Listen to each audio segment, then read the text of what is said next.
Salam uşaqlar, əziz abituriyentlər, gəlin sizlərlə kök suallarına baxaq.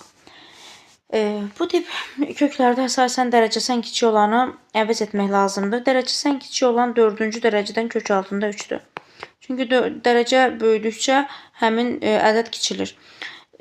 Kök altında 3-ü də əvəz eləmək lazımdır. Ona görə hər tərəfi kvadrata yüksəldirəm.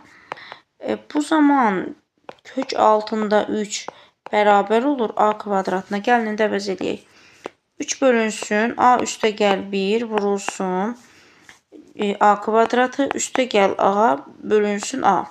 Buradan a-nı ortaq vuraq çıxarsaq sürətdən a üstə gəl 1 olur. A üstə gəl 1-dən a üstə gəl 1 a ilə a ixtisar gedir. Cavab qalır 3. Növbəti sualımıza baxaq. Burada bu sualdan bir blokdan, olimpiyatda və s. yəni bu tip suallar düşür.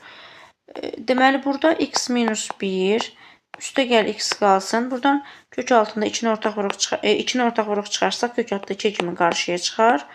O zaman olur 1 minus x. Sonra məxrəci də olduğu kimi yazıram.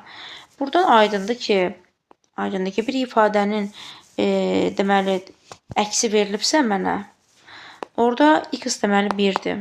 Yəni, bura 0 olmalıdır. Kökün altı 0 olmalıdır. Çünki başqa bir şey ola bilməz də. Məsəl üçün, gəlin x-dən böyük bir ədəd qoyaq. Bu birinci tərəfi eləyəcək müsbət, amma buranı mənfi eləyəcək axı. Kökün xassələrini ödəmir. Digər tərəfdən 1-dən kiçik ədəd qoysam, buranı müsbət eləyəcək, buranı mənfi eləyəcək. O da ki, ziddi kökün xassəsinə. Ona görə yalnız 0 ola bilər. Deməli, x-in hansı qiymətində? 1 qiymətində. Gəlin, bura x-in yerinə 1 qoyaq. 1 üstə gəl. Bura 0 olmuşdu. Daha doğrusu 1 qalır təkcə. Məxrəcdə olur 1 çıxaq 1 üstə gəl 1. Bunlar da gedir. Cavab yekun cavab qalır. 1 bölünsün 1, yəni 1. Növbəti sualımıza baxaq. Burada birinci məxrəcə sürətdən 2 qruplaşdırmaq olar. Bunları qruplaşdırıram. Kök altında 3-ü götürsəm qalacaq kök altında 2 üstə gəl 1. Bunların da ikisini qruplaşdırsam, bu 2-ni kök altında 2 bıraq kök altında 2 yazsam, kök altında 2-ni ortaq vuruq çıxardaram, qalar kök altında 2 çıxır, kök altında 2 deməli plus 1. Qarşılayı mənfiyə görə də işarə dəyişir. Yenidən kök altında 2 üstə gəl 1-i ortaq vuruq çıxarıram, qalır kök altında 3 çıxılsın, kök altında 2.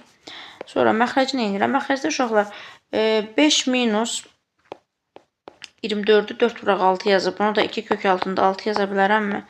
Burada nə aydındır? Bu mürəkkəb kök almadır. Yəni elə 2 ədəd var ki, onların